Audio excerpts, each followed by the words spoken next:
There was a smell to a British high street on a Saturday morning in 1976 that you simply cannot describe to someone who wasn't there. It was a mixture of things: the diesel from the buses idling at the stop on the corner, the warm, yeasty breath of a bakery propped open despite the cold, a faint trace of coal smoke still drifting down from the terraces above the shops, and underneath all of it, damp wool. Everyone's coat smelled of damp wool. You'd push through the doors of Woolworths, and the smell changed entirely: floor polish, pick and mix sweets, something faintly electrical, the warm hum of strip lighting overhead. And the noise, the clatter of metal baskets, the till bell ringing, women calling to each other across the aisles. It wasn't glamorous. It wasn't meant to be. It was just life.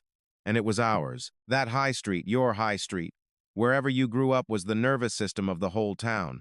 Not just a place to buy things, but the place where the town announced itself to itself, where you bumped into your nan on a Wednesday, where your mum would stop for 10 minutes outside British home stores talking to a woman from 2 streets over while you stood there shifting your weight from foot to foot, bored out of your mind, not understanding that this standing still, this talking, this accidental community was the whole point. You didn't know then. None of us did. We thought it would always be there. We were wrong. Between 2000 and 2020, Britain lost over 17,000 shops from its high streets. Not struggling shops, not marginal shops. Household names, shops that had been part of the furniture of British life for a century in some cases. Woolworths gone in 2008. British home stores gone in 2016. C&A gone from Britain as far back as 2001. Littlewoods gone. Ethel Austin gone. Bon Marché gone. These weren't just retail brands. They were the architecture of working-class memory. And when they went, something went with them that no one has yet properly named, let alone mourned. So let's go back. Let's walk that high street one more time. Let's talk about what those shops actually were, what they meant to people who didn't have much money and needed them to stretch every single penny, and let's be honest, properly honest about the forces that killed them. Because it wasn't simply the internet, as people like to say, in that tidy way that absolves everyone of responsibility. It was greed. It was planning policy. It was the slow strangling of the town center by the out-of-town retail park, and it was a series of decisions made by people in offices who had never once in their lives needed to make a pair of school shoes last 2 winters. Let's start with Woolworths, because you can't start anywhere else. Frank Winfield Woolworth opened his first British store in Liverpool in 1909, and the concept was almost radical in its simplicity. Nothing in the store would cost more than 6p. The sixpenny stores, they called them. For a working-class family at the turn of the 20th century, a shop where you knew before you walked in that you could afford everything on the shelves wasn't just convenient.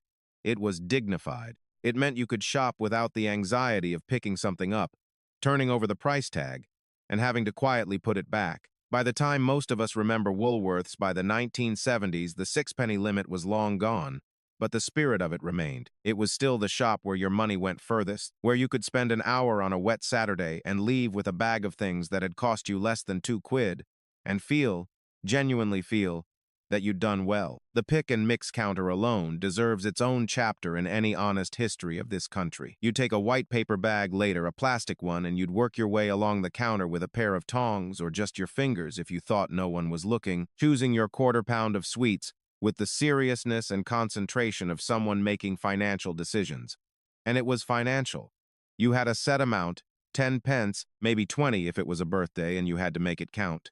Pear drops at the far end, slightly sharp, slightly chemical, dissolving to powder on your tongue, chocolate mice with those thin sugar whisker stripes, cola bottles, flying saucers that turned to fizz the moment they hit your saliva, rhubarb and custards that were mostly custard. You knew what you were getting per pennyweight, roughly, through years of hard-won expertise, and you constructed your bag with a craftsman's precision.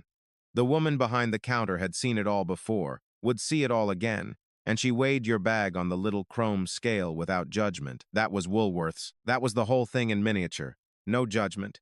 Just enough. By the early 1980s, A Woolworths pick and mix session would cost you somewhere between 30 and 50 pence for a decent bag. A single mum taking 3 kids in on a Saturday could let each of them choose their own for under £2 total. The weekly shop at a proper supermarket was already climbing by 1982. The average British family's grocery bill was around £27 a week, which sounds modest until you realize that average take-home pay for a working man was only around £140 a month. Every penny was being watched. Woolworths understood that. Its entire existence was predicated on the understanding that its customers were careful with money not because they were mean, but because they had to be. When it lost that understanding, when in its final decade it started trying to compete with Argos on electronics and with HMV on music, losing its identity entirely, it was already dead. It just hadn't fallen over yet. Beyond the pick and mix, Woolworths was also where you bought your school supplies. Exercise books at pennies each. Pencil cases, rulers with the centimeters on one side and the inches on the other, because this was Britain in the 1970s and we still couldn't quite commit. Index cards, bureaus, not branded ones. Woolworths' own that cost 4 pence and lasted approximately a fortnight before the ink dried up or the top cracked. Seed packets in the spring, arranged in a rotating wire stand near the front door. Cheap cassette tapes, TDK or Memorex for those with standards, the Woolworths' own brand for everyone else, because recording the top 40 off Radio 1 on a Sunday evening was a national ritual that required a constant supply of 60-minute blanks. It was a shop that existed at exactly the intersection of necessity and small pleasure, and there has been nothing like it since. Now, C&A is a name that younger people barely recognize, and that itself is a kind of grief. Clemens and August Brenningmeier, that's what the C&A stood for. 2 Dutch brothers who built a clothing empire across Europe had been in Britain since 1922. By the time they were at their peak in the late 1970s and 1980s, there were over 100 C&A stores on British high streets, and what C&A offered, which sounds so simple as to be almost insulting, was this: fashionable clothing at a price that working people could actually pay. Not hand-me-down clothing, not clothes that looked cheap because they were made of something that pilled after 2 washes. Actual fashion, actual style, for people on wages rather than salaries. A woman in 1978 could walk into C&A and buy a proper winter coat lined, warm, respectable for around 12 to 15 pounds. In a world where that same woman might be taking home 60 or 70 pounds a week if she was lucky, that was still a stretch, but it was possible. It was within reach. The important word there is reach. The whole culture of the British High Street at its best was about reach, extending the possibility of a decent life just far enough that people on modest incomes could grasp it. C&A's clothes weren't luxury, but they weren't shameful either. You could wear a C&A blouse or a C&A school blazer and no one knew. Or if they knew, it didn't matter, because half the street was wearing the same. There was a leveling in it, a solidarity, even if no one called it that. What was your absolute favorite shop to visit on a Saturday as a kid, the one you'd drag your mum towards before she'd even had a chance to check her purse? Let me know down in the comments, because I genuinely think those memories are worth saving, and I swear the places that held them don't exist anymore. The school blazer question brings us to British Home Stores, BHS, as everyone called it, which occupied a very particular place in the British retail ecosystem that is almost impossible to explain to anyone who didn't grow up within its orbit. BHS was never the most glamorous destination.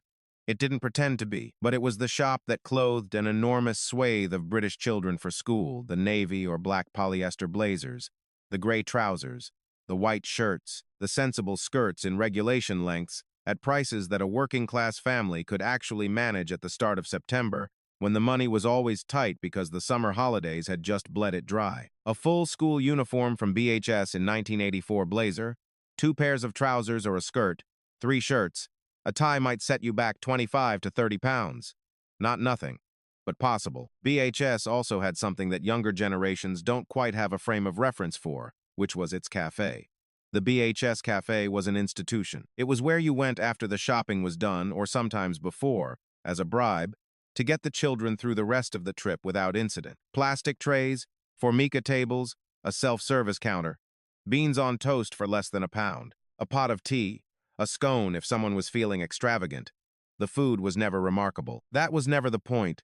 The point was that it was warm, it was cheap enough that nobody had to feel bad about spending the money, and it was somewhere to sit down, somewhere in the middle of the exhausting business of a Saturday shop to just stop. You'd sit there with your tray and your tea, and the noise of the high street would be muffled behind the plate glass, and for 20 minutes everything was fine. BHS went into administration in June 2016, taking 11,000 jobs with it. The man who had sold it for £1 the year before, Philip Green, was at the time reported to have paid himself and his family over £400 million from the business over the years. The pension fund he left behind was short by £571 million. 11,000 people saw their retirement security shredded.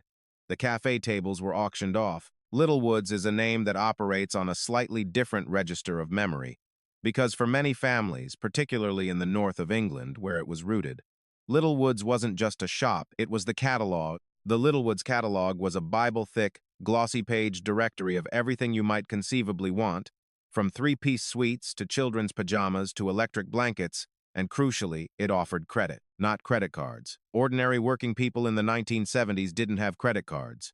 The catalog credit system, you ordered, you paid weekly £1 or £2 a week, and the thing arrived at the door. For a family with no savings and no access to conventional borrowing, this was transformative. It meant that the telly didn't have to wait until Christmas had been saved for across 12 months. It meant the kids could have new trainers now, and you'd manage the payment somehow, the way you always managed, by juggling and scrimping and hoping nothing else broke at the same time. The Littlewoods catalog agent was often a woman in the street, a neighbor who ran the catalog for her road, collected the weekly payments, flicked through the pages with you over a cup of tea. It was commerce embedded in community. The transaction was also a visit. The payment was also a conversation. You can't replicate that with a website. You can't replicate it with next-day delivery. The catalog agent is gone. The weekly payment books are gone. The sitting over tea looking at pages of things you mostly couldn't afford but could dream about, that's gone too. Ethel Austin is perhaps the least remembered of this roll call outside the communities it actually served, which is exactly the problem. Ethel Austin was a discount clothing chain concentrated heavily in the north of England and the Midlands, the places where money was always tightest, where the manufacturing jobs had started to evaporate in the early 1980s as Thatcher's economic restructuring began its long, brutal work.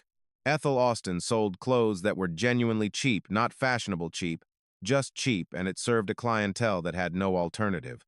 A pair of children's school trousers for £2, a cardigan for £3, a summer dress for $4.50. These are not the prices of aspiration. These are the prices of necessity, of making sure the children are dressed and warm and presentable enough to walk through the school gates without being pointed at. Ethel Austin went into administration in 2010, having survived 2009's first collapse through a restructuring, and the timing is not incidental. This was post-financial crash Britain, and the communities Ethel Austin served were being compressed from every direction simultaneously: wages frozen, benefits cut, food prices rising, energy bills climbing. The stores that existed to catch the people at the bottom of the economic ladder were themselves falling. It was a particular cruelty, though no one in government seemed to notice or care. The forces that killed these shops did not arrive overnight. They accumulated across decades, and to understand them properly, you have to understand what a British town centre actually is or was. The high street of a British market town in 1975 was the product of centuries of organic development. The shops were on the main street because that was where people walked, where the market had always been, where the buses stopped.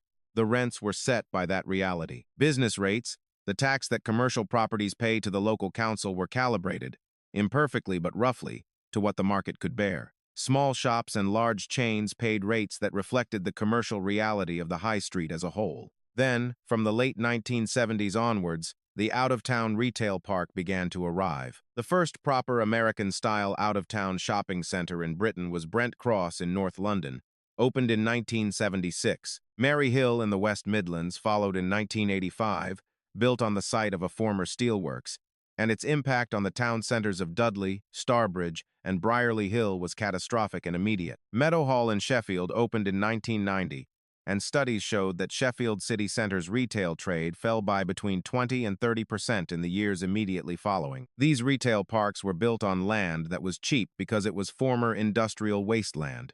They had vast free car parks. They had modern loading bays. Their business rates were, for years, substantially lower per square foot than those charged on prime high street sites, because the rating system had not caught up with the new reality. The large chains, Marks and Spencer. Next, the anchor tenants could afford to run both a high street store and an out-of-town presence. The smaller chains, the mid-market ones with thinner margins, could not. They had to choose, and the car park and the free parking won every time. The business rates disparity deserves particular attention because it is the detail that most of the nostalgic coverage of the dying high street glosses over, and it is arguably the most important piece of the puzzle. Business rates in Britain are calculated on the rental value of a property, the rateable value assessed periodically by the Valuation Office Agency. High street properties, particularly in town centers, carry high rateable values because historically that was where the commercial action was. But rateable values are not reassessed annually. They lag behind market reality by years, sometimes decades. So as the out-of-town retail parks drained footfall from the high street, reducing the actual commercial value of those town center sites, the rates bills stayed stubbornly high, reflecting a past prosperity that no longer existed. A shop on a failing high street in Middlesbrough in 2005 was paying rates based on a valuation that assumed 1990s levels of footfall. The money was going out. The customers were not coming in. The maths was not survivable. Then came the internet, which everyone cites and which did play a role, but which was more accelerant than original cause. Amazon launched its UK operation in 1998. By 2010, online retail accounted for around 10% of all British retail spending. By 2020, it was over 30%, a proportion that the pandemic then pushed higher still. But here is the thing that often gets lost. The shops that died were not primarily competing with Amazon. Woolworths was not losing its pick and mix trade to an online rival. BHS was not failing because people were buying school uniforms from a website. These businesses were failing because their cost base, their rents, their rates, their staffing, the sheer overhead of maintaining a physical presence in a British town center had become unsustainable relative to the revenue they could generate from a customer base that had been systematically redirected, first to the out-of-town parks, then to the internet, and which was in any case being squeezed by wages that had not risen in real terms for years. The supermarkets are the other part of the story that doesn't get told often enough. From the late 1980s onwards, the major grocery chains, Tesco, Sainsbury's, Asda, began expanding aggressively into non-food retail. Clothing, homeware, electricals, music, and DVD. George at Asda launched in 1990, and within a decade was selling more clothing than many specialist chains, at prices achieved through a scale of purchasing and a ruthlessness of supply chain management that the old high street retailers simply could not match. You could do your weekly shop and come out with a pair of school trousers for £4 at the same time. Why would you then drive to the high street, pay to park, and pay £6 for the same trousers at BHS? The logic was unanswerable, and millions of people followed it, not out of disloyalty, but out of necessity, the same necessity that had always governed working-class shopping decisions. And yet the supermarket trousers were thinner. The stitching was shallower. They lasted one winter, maybe two if you were lucky, and the child didn't go through the knees. The BHS trousers, the ones that cost a bit more and came from a shop you had to make a separate trip to, those lasted.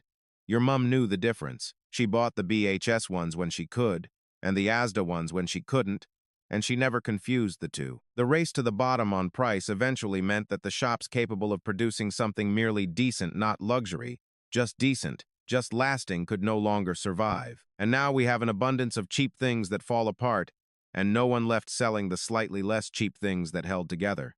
This is not progress, whatever anyone tells you. The high street did not die because people stopped caring about it. Every survey conducted throughout the 2000s and 2010s showed that British people were deeply attached to their town centers, deeply concerned about the closures, deeply unhappy with what was replacing the shops, the charity shops, the payday loan outlets, the vape stores, the betting shops.